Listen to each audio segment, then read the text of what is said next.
Hello, je suis Léna, passionnée de bien-être, mieux vivre et spiritualité.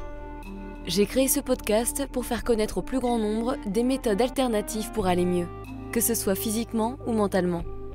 Quels que soient vos problèmes, quelles que soient vos croyances, restons ouverts, restons curieux et testons.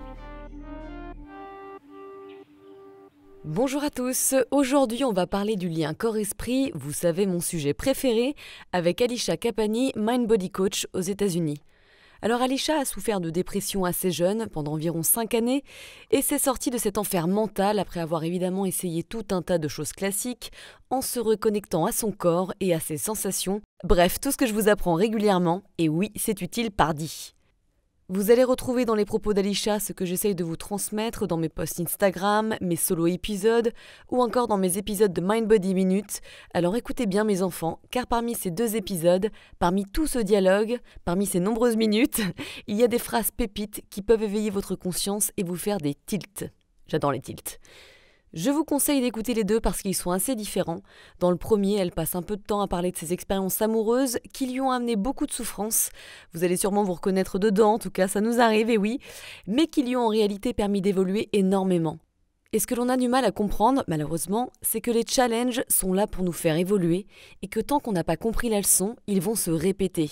Même si un challenge paraît superficiel, ça ne l'est jamais, car tout est opportunité pour évoluer personnellement et pour progresser afin de ne pas refaire les mêmes erreurs, faire évoluer notre conscience, retrouver plus de liberté, d'authenticité et donc d'alignement et de bien-être. Donc voilà, un super épisode selon moi, car il vous apprend la chose la plus essentielle, apprendre à se reconnecter à notre corps et à son intelligence innée, en ressentant notamment nos émotions à travers les sensations que ce dernier nous envoie, car les émotions, emotion, sont des énergies en mouvement, et si on ne les ressent pas, elles restent stockées en nous, perturbent le bon fonctionnement de notre organisme et nous créent des pensées polluantes, ce qui nous fait rester dans le même mal-être ou les mêmes luttes internes. Et ça, c'est pas cool.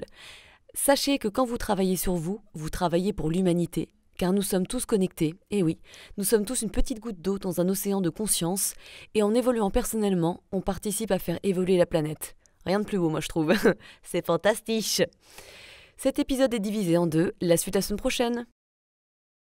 Bonjour Alisha. Salut, hello, super contente de faire cette interview. Merci beaucoup d'être là. Je suis très heureuse de parler aujourd'hui de ton parcours et d'en savoir plus sur ton voyage personnel et le chemin parcouru.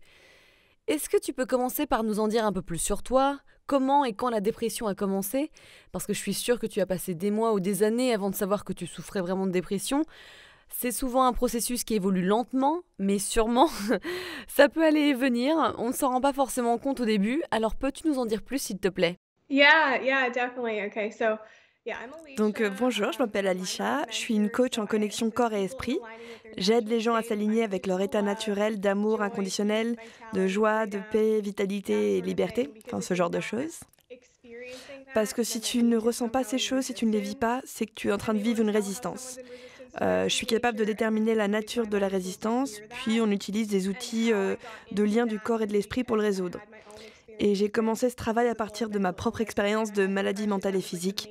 J'avais principalement une dépression sévère pendant 5 ans. Ça a commencé quand j'avais 22 ans, pendant mon dernier semestre à l'université. Et comme tu viens de le dire, je n'avais aucune idée que j'étais dépressive au départ. J'ai juste remarqué que je me sentais triste tout le temps, j'avais peu d'énergie, j'arrivais pas à me concentrer. Euh, Parce que avant la dépression, j'étudiais tout le temps. On ne pouvait pas m'arracher à mes révisions. Les hommes avec qui je sortais se plaignaient de ne pas me voir souvent. Et j'étais là, genre, ouais, si tu veux me voir, t'as qu'à venir réviser avec moi. J'étais tout le temps en train d'étudier. Et ensuite, c'est devenu impossible de me concentrer quand j'étudiais. Je regardais dans le vide, au travail, je faisais que regarder mon écran. J'avais pas d'énergie, pas de motivation, il n'y a rien qui m'affectait et je me sentais juste super mal tout le temps. Mais je savais pas que j'étais en train de vivre une dépression. J'allais obtenir mon diplôme et je pensais que j'avais plus de but ou d'objectif après ça. Ou je venais de commencer la pilule et je me disais peut-être que c'est juste des hormones et j'y faisais pas particulièrement attention. Mais maintenant, je me rends compte de ce qui a vraiment déclenché tout ça. C'était la relation dans laquelle j'étais. La seconde où j'ai commencé à sortir avec ce mec, j'ai commencé ma dépression. Et la raison pour ça, c'est parce que je m'effaçais et je cachais qui j'étais et ce que je ressentais vraiment pendant cette relation.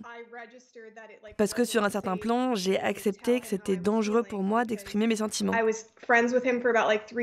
J'étais amie avec lui pendant 3 ans avant qu'on commence à sortir ensemble, et lui avait de l'anxiété sévère. Et il ne pouvait pas faire une deuxième sortie avec une femme sans avoir envie de vomir.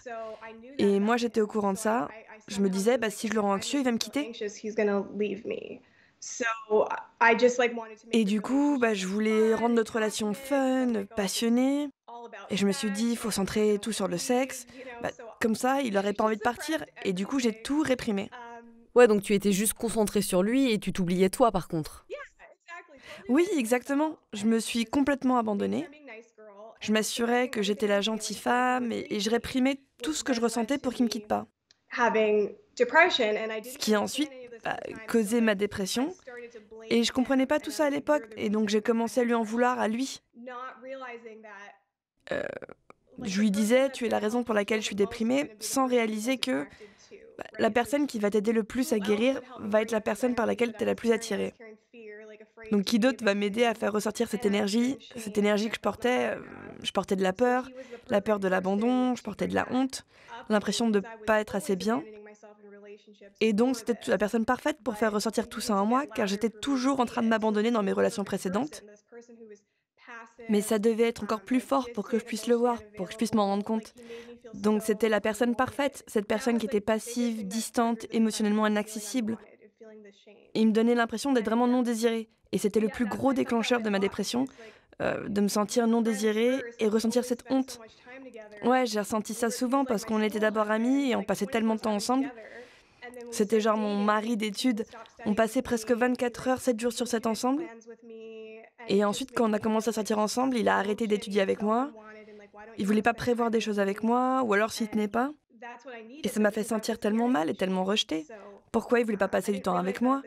Et c'est ce dont j'avais besoin, parce que je portais beaucoup de honte. Et j'ai pas réalisé sur le moment que c'était vraiment un cadeau qu'il me donnait. Et c'était pas du tout quelque chose de négatif pour lui, pas du tout. La seule raison pour laquelle il me traitait comme ça, c'est parce qu'il portait lui aussi de la peur et de la honte.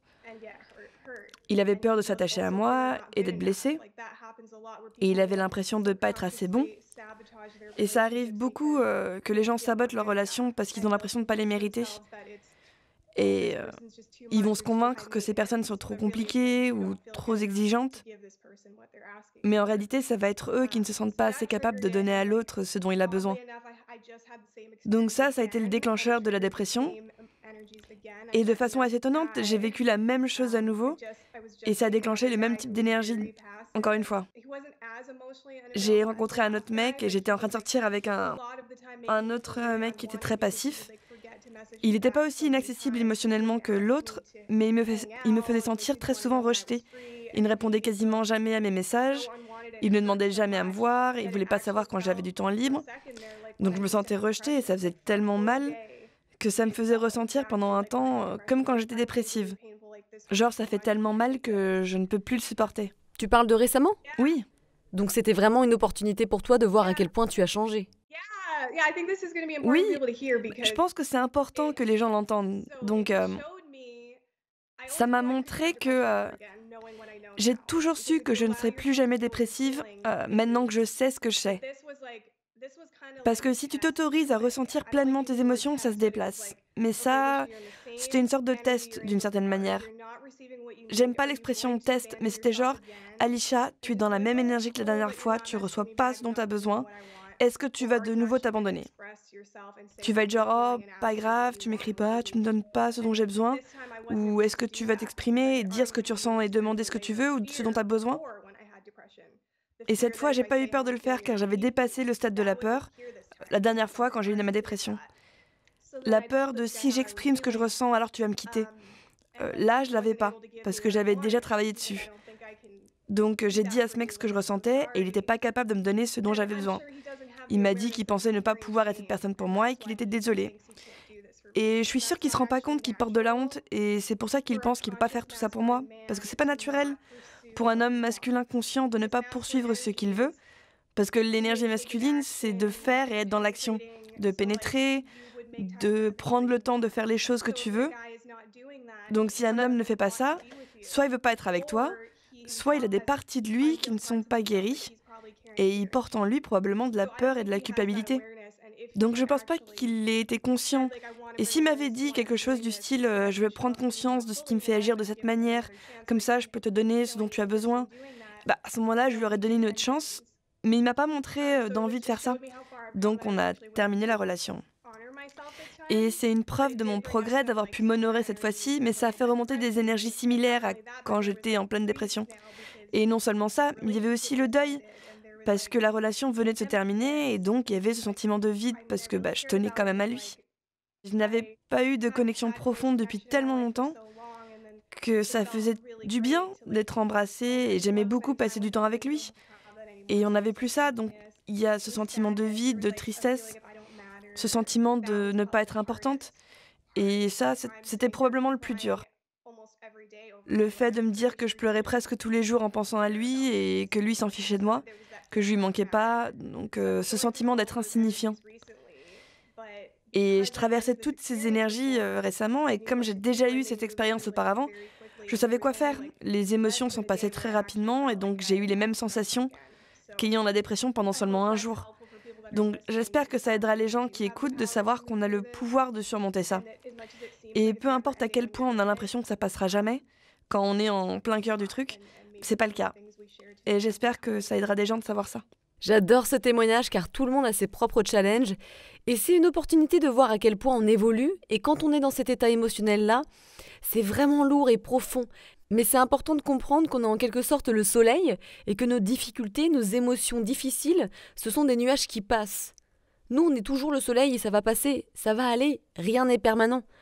Il faut apprendre à croire en ça et être conscient que tout va aller mieux. Être patient en fait. Et je sais, c'est compliqué. C'est important parce qu'on s'identifie trop à nos émotions. Oui, exactement. J'ai dû me répéter, tu peux rester ici autant de temps que nécessaire, à la partie de moi qui était blessée. Parce que j'avais vraiment l'impression que c'était sans fin, que ça n'avançait jamais. Et c'est ce qui crée de la résistance et qui fait que ça restait là. Donc j'étais là, ok Alisha, c'est normal que tu sois blessée, c'est pas étonnant que tu sois blessée, et tu as le droit d'être blessée. Et tu peux prendre tout le temps nécessaire pour surmonter ça et le gérer. Et ça m'a déjà aidé à me sentir plus légère. Et tu penses que tu aurais eu une dépression si tu n'avais pas rencontré cet homme ? Bien, la vie est toujours de ton côté, et la vie va toujours essayer de te ramener vers ton état naturel. Donc quelque chose devait se produire. Et il y a eu beaucoup de petits signes plus subtils qui n'étaient pas assez forts pour capter mon attention. Et donc c'est pour ça. C'était exactement ce dont j'avais besoin pour réaliser que je portais toutes ces énergies et que je m'abandonnais dans chaque domaine de ma vie. Mais ça aurait définitivement pu arriver plus tôt. Il y avait un homme 3 ans avant ça qui était similaire. Et si j'étais sortie avec lui, il était aussi très passif. J'aurais pu, je pense, vivre la même expérience juste 3 ans plus tôt. Mais je suis contente que je ne l'ai pas fait, sinon j'aurais jamais obtenu mon diplôme. Non pas que c'était absolument nécessaire, mais j'aurais pas pu me concentrer et faire ça pendant 3 ans, donc... Souvent, quand on se sent pas bien dans notre vie, on contourne notre état émotionnel en supprimant nos émotions. Le bon vieux déni, quoi. Et j'imagine que tu as fait ça, non ? Probablement avec les études aussi. Oui. Je l'ai fait de tellement de façons différentes de réprimer ce que je ressentais. Bon, d'abord, en n'exprimant pas ce que je ressentais, en ne reconnaissant pas que j'étais fâchée, que c'était pas une mauvaise chose d'être fâchée. Et en cachant ce que je ressentais à tout le monde tout le temps. Et c'était super dur pour moi parce que j'avais tellement peur. Genre dans la relation avec ce mec dont je vous parlais tout à l'heure, celui qui a déclenché ma dépression il y a 5 ans ou un peu plus, il pouvait deviner quand j'étais fâchée et voulait le savoir. Parce que du coup, ça le rendait anxieux que je sois fâchée, mais qu'il ne sache pas pourquoi. Donc il voulait que je lui communique mes sentiments, et moi j'avais tellement peur que je ne pouvais pas le faire. Donc il a dû... Bon, c'est un peu ridicule, mais il a dû se déshabiller pour moi. Il me disait, pour chaque vêtement que j'enlève, dis-moi ce que tu ressens. Et c'était la seule façon qu'il avait pour me faire exprimer ce que je ressentais. Bon, c'est arrivé qu'une seule fois, sinon je lui disais jamais ce que je ressentais. Donc voilà comment je me réprimais. J'étudiais beaucoup, Quand j'étais vraiment au cœur de la dépression, j'essayais de travailler le plus possible. J'ai pris un taf où je bossais entre 12 et 16 heures par jour parce que je voulais être occupée et distraite pour ne pas avoir à ressentir mes sentiments.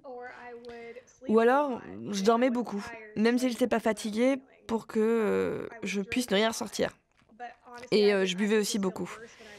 Mais en vrai, je me sentais encore pire quand je buvais parce que quand je sortais avec mes amis, je voyais des filles de mon âge passer un super moment au bar et j'arrêtais pas de me dire pourquoi tu peux pas être comme elle.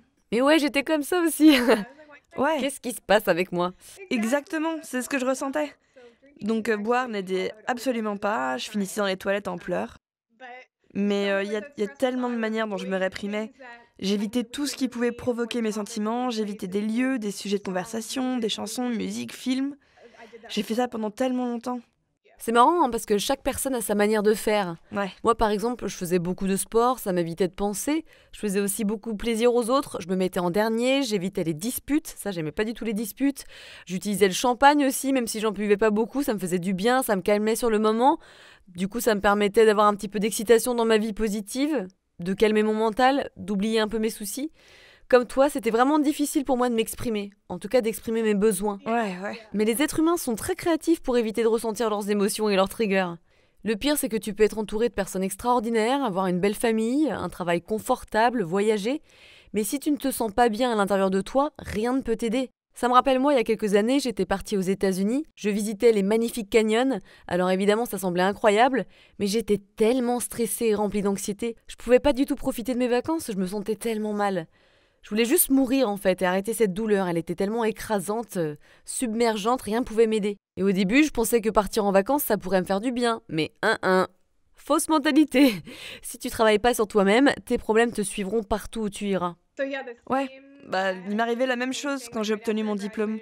Je suis partie en Europe avec mes amis pendant 5 semaines et j'étais dans certains des plus beaux endroits où j'ai pu être de toute ma vie et j'étais tellement malheureuse. Et quand j'ai eu mon diplôme, j'ai quitté la maison familiale, j'ai acheté la maison dans laquelle je vis et c'est quelque chose que je voulais depuis très longtemps parce que j'aimais pas vivre avec ma mère et ma sœur. Et c'est là où j'ai compris que vraiment quelque chose n'allait pas. Parce que j'avais tout ce dont j'avais toujours eu envie. Je suis partie de la maison, j'avais toute la liberté possible, plus d'argent que nécessaire, un super boulot, un super petit ami, beaucoup d'amis, des activités que j'aime, comme la danse, voilà. Donc toutes ces choses que je pensais que je voulais, et j'étais quand même extrêmement malheureuse. Et c'est là où j'ai réalisé que ça venait pas d'une cause extérieure, mais que c'était quelque chose d'interne. Et avant, j'ai toujours cru qu'il me fallait un homme pour être heureuse. Et tout ça me montrait qu'en fait, c'était pas suffisant. Fallait que ça vienne de moi. Ouais, j'adore, parce que c'est une réalisation importante. Tout est un miroir de notre monde interne, de nous-mêmes. Ouais, Nos triggers, ce qui enclenche des émotions négatives fortes, en fait, c'est un miroir de là où on en est, des éléments à soigner en nous. oui, exactement, ouais. Et il est important de comprendre que ce sont des opportunités. Même si c'est pas facile du tout, je sais de quoi je parle et je vous l'accorde. Ouais, ça fait mal, c'est sûr, mais c'est quand même bénéfique. Le problème, c'est que notre société, elle nous apprend pas à ressentir nos émotions et à les gérer. Alors qu'est-ce que tu as fait et qui as-tu vu en premier lieu lorsque tu as réalisé que tu avais des pensées vraiment négatives et que tu te sentais si déprimée? Mm. Au début, je savais pas trop quoi faire, donc je vais aller voir un médecin. Parce que qu'est-ce que tu fais d'autre? C'est le modèle conventionnel. Et le seul truc qu'ils vont faire, ça va être de te donner des médicaments et te dire d'aller voir un psychiatre. Donc voilà, je faisais beaucoup de séances de façon régulière et je prenais beaucoup d'antidépresseurs différents. J'en essayais beaucoup. Et je savais que je voulais pas les prendre. Je me souviens du moment exact où j'ai pris mon premier antidépresseur. Je me souviens où j'étais assise, je me souviens de comment je me sentais. Et je me souviens que je pleurais parce que je voulais pas les prendre. J'étais là, j'arrive pas à croire que c'est ça ma vie, que je suis en train de prendre un antidépresseur. Non pas que ce soit une mauvaise chose d'en prendre, c'était juste très lourd pour moi. Et je ne savais pas avant que si quelque chose me paraissait lourd, c'est parce que c'était pas nécessaire. C'est pas ce que mon corps me demandait. Mais bon, je l'ai pris quand même, j'en ai essayé tout un tas de différents. Et je suivais des séances de psychothérapie de façon régulière, essentiellement du TTC, donc c'est de la thérapie comportementale et cognitive pour ceux qui ne savent pas. Et ça consiste à une mise à distance de nos pensées. Et c'est pas que c'est pas puissant, parce que ça l'est, hein, tes pensées affectent ton corps. Mais dans mon cas, c'est comme si je contournais mes émotions. Euh, c'est comme si prendre du recul face à nos sentiments, c'était une approche masculine. Mais il faut aussi une approche féminine, qui est de s'autoriser à ressentir ce que tu ressens. Et c'était pas du tout quelque chose que je faisais. Par exemple, avec ce que je traversais avec la fin de cette relation qui venait de se terminer, si j'utilisais que du TTC pour gérer cette rupture, ça aurait ressemblé à prends du recul par rapport à tes pensées. Tu te sens rejeté, mais tu devrais pas te sentir comme ça parce que c'est évident qu'il veut être avec toi, parce qu'il dit X, il fait Y, tu sais ce qu'il ressentait. Ou tu ne devrais pas te sentir rejeté car regarde toutes ces qualités que tu possèdes, tu es belle, t'es mignonne, t'es sexy, t'es aimante. Voilà, donc c'est à ça que le TTC aurait ressemblé. Ou même d'être consciente et d'avoir du recul et me dire ça n'a clairement aucun rapport avec moi, c'est lui qui a l'impression de ne pas être suffisant. Ou alors avoir encore plus de recul et en fait se dire bah il est le reflet de moi-même et donc ensuite j'ai l'impression de ne pas être suffisante. Donc ça ce serait l'approche masculine qui est très bien. Mais ensuite je m'autorise pas à ressentir ce que je ressens. Et il y a une partie de moi qui croit pas à tout ça et qui se sent extrêmement rejetée et qui porte de la honte. Et je dois m'autoriser à ressentir ça pour que l'énergie se déplace. Donc c'est un peu ce que j'ai essayé au début, mais au final, ça m'aidait pas et j'ai fini par essayer tout plein de choses ensuite. Mais c'est comme ça que ça a commencé. Est-ce que les antidépresseurs t'ont aidé un peu? No, actually, I didn't feel anything. Non, en fait, j'ai rien ressenti. J'ai pas eu d'effet secondaire, je me sentais ni mieux ni pire. C'est comme si je prenais rien. Et je pense que pour quelqu'un d'autre, ils auraient pu se sentir mieux de façon temporaire. Mais je pense que la vie avait quelque chose de différent de prévu pour moi. J'allais pas avoir droit à la pilule magique qui donnerait accès à la joie inconditionnelle. Ça allait pas venir d'une pilule, c'était pas ce que mon corps voulait. Tu les as pris pendant longtemps? Oui, quelques années, j'ai envie de dire. Et t'as pas dit à ton médecin, attendez, je ne sens rien, en fait, je vois aucun changement, peut-être qu'on devrait augmenter la dose? Oui, on a définitivement essayé. Ils ont continué à ajuster les doses et à les augmenter. Donc, j'en prenais plusieurs en même temps et ouais, ça fonctionnait pas. Et je disais à mon psychiatre que je voulais essayer d'autres choses. Et honnêtement, il m'a fait beaucoup culpabiliser de vouloir essayer des choses différentes. Il m'a dit, c'est ça qui marche. Tu prends tes médicaments, tu fais ta TTC, c'est ça qui fonctionne. Et il m'a fait sentir très mal de vouloir essayer quoi que ce soit de différent. Ouais. Quand on est sur ce chemin de guérison au début, c'est assez courant d'essayer tout ce qu'on peut, de dépenser beaucoup d'investissements personnels et financiers d'ailleurs, pour essayer de se sentir mieux et d'être aidé. Donc tu as testé la thérapie cognitive comportementale, la TCC, mais quelles sont les autres choses que tu as essayées et surtout, est-ce que ça a été utile ou pas? Ouais. Il y en avait encore plus. Tout ce que je viens de dire que j'ai essayé, c'était quand j'en avais à peu près rien à faire si je guérissais ou pas. C'était plus de je veux plus ressentir ça.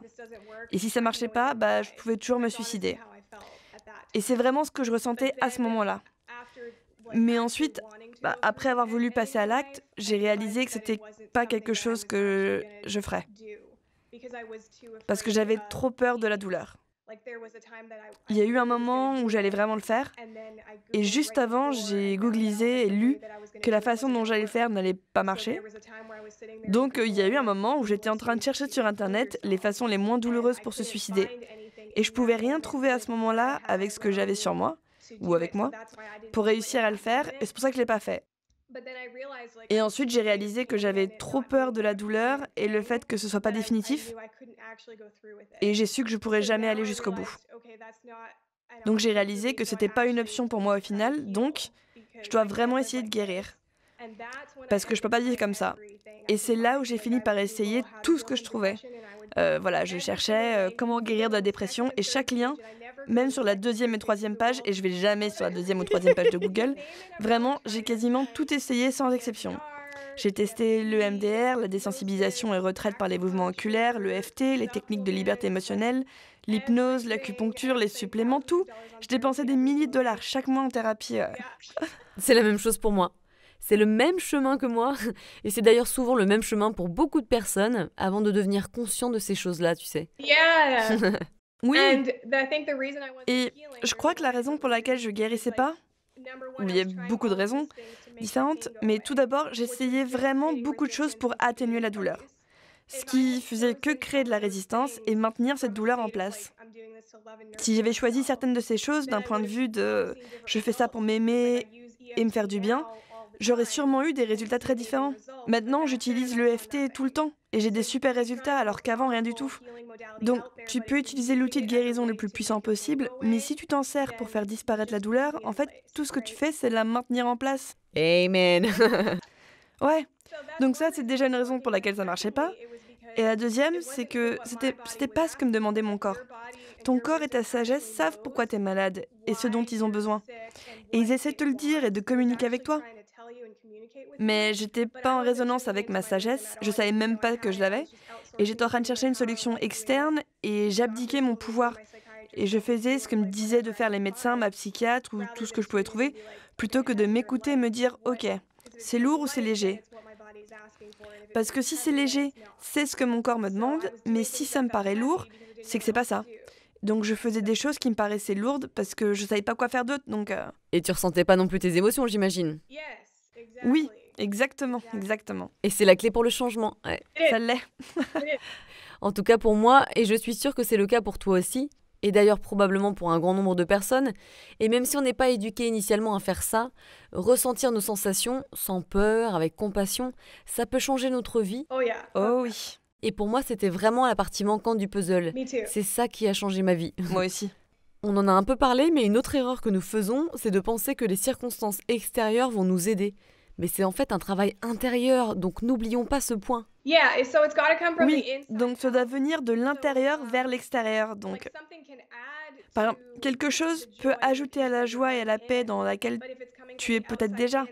Mais si ça vient de l'extérieur vers l'intérieur, du style j'ai besoin de cette chose pour être heureuse, ou si j'essaye ces techniques de guérison pour ne plus ressentir ce que je ressens, ça va de l'extérieur vers l'intérieur et ça te dessert. Mais par exemple, si tu acceptes ce que tu ressens et rentres dans un esprit, une conscience différente, ta sagesse te guide vers une technique de guérison à essayer ou sortir avec cette personne parce que ces choses vont te soutenir dans cette fréquence dans laquelle tu te trouves. Et ça vient de l'intérieur vers l'extérieur. C'est guidé. Exactement, et tu sais, pour moi, le fait de devenir consciente de mes sensations dans mon corps et de toutes ces émotions hyper denses, ancrées profondément en moi, et le fait de pouvoir vider cette jauge de stress qu'elle représentait, c'est comme ça que je me suis reconnectée avec mon intuition. Et je suis tellement contente de pouvoir me connecter à elle, de voir ce qui est léger ou ce qui est lourd. Parce que quand tu es déconnecté de ton corps, tu es également déconnecté de ton intuition. Ça va ensemble. Et c'est pour ça que tu prends de mauvaises décisions dans ta vie. Oui, oui, exactement. Et d'après toi, quelles sont les conséquences de la suppression de nos émotions ? Ouf, tout. Les maladies physiques et mentales. Donc en fait, les émotions ne sont pas toxiques, mais le fait de les supprimer, ça l'est. Parce que ça reste dans le corps, mais c'est pas aligné avec ton état naturel. Donc ça va essayer de ressortir pour attirer ton attention. Et si tu remarques pas les tentatives subtiles, ça va devenir de plus en plus fort et peut-être se transformer en maladie physique. Tu peux quasiment prédire. C'est assez facile de prédire quel type de maladie ou ce qui va arriver dans la vie de quelqu'un en te basant sur les énergies qu'il réprime. Par exemple, la maladie de Lyme, c'est la conscience de victime, ou la personne qui refuse toute responsabilité pour les choses qui leur arrivent dans la vie, mixée au fait d'essayer de surmonter et de réussir. Et beaucoup de maladies auto-immunes viennent du fait de se surmener, de s'exténuer, en abandonnant totalement son corps pour travailler encore plus durement. Et ensuite, le cancer, c'est la peur et le contrôle. Et le cancer du sein, c'est le fait d'être trop maternel, de faire trop de choses pour les autres et de se négliger en même temps. Tu peux même prédire ce que ce sera si tu réprimes ces émotions. C'est pas si dur à deviner, tu peux aussi être... Tu ne recevras pas ce que ton cœur désire, les choses qui sont alignées avec toi, comme ta personne, ton âme sœur, le travail de tes rêves qui est fait pour toi. Toutes ces choses qui sont là pour toi, mais si tu es en résistance, tu ne peux pas être guidé vers eux. Donc en réprimant tes sentiments, tu finis par passer à côté d'une vie véritablement pleine, joyeuse, incroyable, facile et qui a du sens. Ce que tu as dit est en fait tellement vrai et important. Mais beaucoup de gens ont vraiment peur lorsqu'ils commencent à ressentir leurs émotions, par le biais de l'écoute des sensations dans le corps, parce que ça semble vraiment difficile et surtout trop intense. Comment tu peux gérer ça ? Qu'est-ce que tu dis aux gens, car des fois ils ont peur de ressentir les sensations dans leur corps ? Il faut y aller peu à peu. Because that definitely can happen first because you've been suppressing everything you were feeling. Oui, parce que ça peut arriver. D'abord parce que tu réprimes absolument tout ce que tu ressens. Et donc dès que tu te poses pour commencer à accepter ce que tu ressens, ça peut s'intensifier et tu peux le ressentir encore plus. Et donc, c'est pour ça que j'ai besoin de ce que j'appelle un point de volonté, pour avoir réellement envie de le rencontrer. Parce que pour moi, c'est que je suis consciente de vivre dans cette zone de ma vie, de cette façon, de n'avoir aucun lien proche. Il suffit de regarder le vide dans ta vie. Peut-être que tu as une maladie, peut-être que tu es cloué au lit, tu peux pas faire les choses que tu veux. Donc, si tu es conscient de si ça te pèse ou pas dans ta vie, tu auras du coup la volonté de rencontrer tes sentiments, parce que tu voudras être libre. Donc, parfois, mon point de volonté, ça va être, je veux être libre. Donc, je vais être prête à ressentir encore des sentiments désagréables pendant quelques respirations de plus, parce que je veux en être libérée. Et j'ai différents points de volonté. Des fois, ça me dépasse, du style, je me débarrasse pas de ça pour moi, mais aussi pour la planète. Je vais penser aux gens qui vivent ce que je suis en train de vivre. Voilà, par exemple, je porte en moi de la culpabilité et ça m'empêche de tisser des liens forts dans ma vie. Et je pense à chaque homme indisponible émotionnellement avec qui je suis sortie, qui ressentent eux aussi de la honte et qui ne vont pas avoir d'amour dans leur vie tant qu'ils porteront en eux de la culpabilité sans en être conscients. Donc parfois, ce sera ça mon point de volonté. Je vais me dire, je suis prête à me débarrasser de ça pour que je puisse en débarrasser toute la planète et que tout le monde puisse avoir de l'amour dans leur vie et que le monde entier puisse vivre dans son état naturel. Donc oui, il y a de nombreux points de volonté, mais je dirais que le plus fort, pour moi, c'est je veux être libre. Ça va vraiment être le truc qui va me faire sentir libre, je le sens déjà. Je me sens déjà lourde, je sais déjà ce qui se passe quand je le réprime et ça part pas. Et je sais que ce que je ressens, c'est pas de la vraie tranquillité. Et donc, si je dois atteindre ma limite et continuer à réprimer, tu vas voir ce que ça va créer et ensuite tu vas choisir quelque chose de plus grand tant que tu es conscient de ce que ça te fait ressentir. C'est beau de travailler sur soi et de comprendre que ça a une influence sur les autres et la planète. Pour moi qui suis donc hyper habituée à ressentir mes sensations dans mon corps, quand je prends conscience de celles-ci dans mon corps et que je m'y concentre en méditant dessus, je sais que ça va s'intensifier. Mais pour moi c'est normal, c'est une fluctuation naturelle, parce que la sensation elle a besoin de s'intensifier, de se faire ressentir totalement, de A à Z pleinement. Et après elle va se calmer, et moi pendant ce temps-là, j'accueille, je suis comme une mère qui rassure mon corps et mon mental. Tout va bien, c'est ok de ressentir ce que je ressens. Et en fait l'intensité c'est plutôt un bon signe. Exactement, ça s'intensifie au fur et à mesure que ça bouge de l'intérieur vers le haut et l'extérieur, ouais. Donc tu étais vraiment fatiguée d'avoir essayé de nouvelles choses qui n'étaient pas si géniales. Alors qu'est-ce que tu as découvert qui t'a véritablement aidé? Et peux-tu nous partager les outils que tu as appris qui ont été très efficaces pour te sentir mieux? On a bien sûr parlé de ressentir nos émotions, mais creusons davantage. Yes, definitely, yeah. And there's one thing that's really important to know. Oui, définitivement, ouais. Il y a une chose très importante à savoir que j'ai déjà vue. Soit le plus grand changement pour les gens, pour qu'ils puissent accueillir ce dont ils ont vraiment besoin. Ce qui est un moment de lâcher prise, qui peut paraître comme un abandon. Parce que j'essayais tellement intensément de me guérir, en essayant tout et son contraire, et il n'y a rien qui marchait. Donc j'ai tout arrêté. Et dans cet instant où j'ai tout arrêté, j'étais plus dans autant de résistance. Et c'est à ce moment que j'ai accepté les ressources dont j'avais besoin. J'ai guéri pratiquement tout de suite. Et c'était parce que ce travail demandait quelque chose pour lequel certaines personnes ne sont pas encore prêtes. Ce qui était d'enfin me laisser ressentir ce que je ressentais. Certaines personnes ont besoin d'atteindre leurs limites dans l'autre façon avant de réaliser que ça ne fonctionne pas pour eux. Donc c'est quelque chose que j'avais besoin de faire. Mais ce qui m'a le plus aidé une fois que j'ai lâché prise, c'était de m'autoriser à ressentir mes sentiments. Car avant, c'était juste essayer de le réparer, de le changer ou de le faire disparaître. Mais la première fois où je me suis posée, je me suis demandé, ok, comment te sens-tu, corps? C'est pas grave de ressentir ce que tu ressens. Ouais, c'est génial, j'adore aussi. Mon outil préféré, c'est ce que mon mentor appelle l'outil d'élévation mentale. Peut-être qu'on peut en parler plus en détail car je m'en sers pour tout. C'est vraiment le truc qui m'a aidé à guérir de ma dépression. Rien m'a aidé sauf ça. Et je m'en sers tout le temps. Donc c'est 3 étapes. CRC. C, c'est pour la conscience. Ça veut dire que tu prends conscience de ce que tu ressens. Et la raison pour laquelle c'est tellement puissant, c'est que ton corps sait déjà comment transmuter ou dissoudre de l'énergie. Il y a 3 fonctions principales de ton corps énergétique. Les émetteurs, donc tu émets constamment une fréquence. Les récepteurs, qui te permettent de ressentir les fréquences des autres. Et tes transmuteurs, ce qui signifie que tu sais naturellement dissoudre de l'énergie ou des émotions. Donc si tu arrives à sortir de cette résistance, même si c'est que 2%, Ça veut dire que ton corps sait déjà comment faire bouger de l'énergie. Donc, quand tu apportes de la conscience à ce que tu ressens, sans essayer de le changer, le blâmer ou autre chose du style, tu es en train de sortir de la résistance et permettre à ton corps de faire ce qu'il est destiné à faire. Et c'est pour ça que la conscience est si puissante. Il y a beaucoup de façons d'apporter de la conscience à ce que tu ressens. Par exemple, de le noter de 1 à 10, du style relâche tes épaules, rentre dans ton corps. Où est-ce que tu ressens? Sur une échelle de 1 à 10, comment est-ce que tu le ressens? Texture, une taille, une couleur? Il y a beaucoup de façons d'y apporter de la conscience. Quand je commençais, je le faisais comme ça, mais ça fait tellement longtemps que je le fais que je suis du style, bon, ok, où est-ce que je le sens dans mon corps? Donc la première partie, c'est d'amener de la conscience à ce que tu ressens. Et ensuite, la deuxième partie, R, c'est la respiration.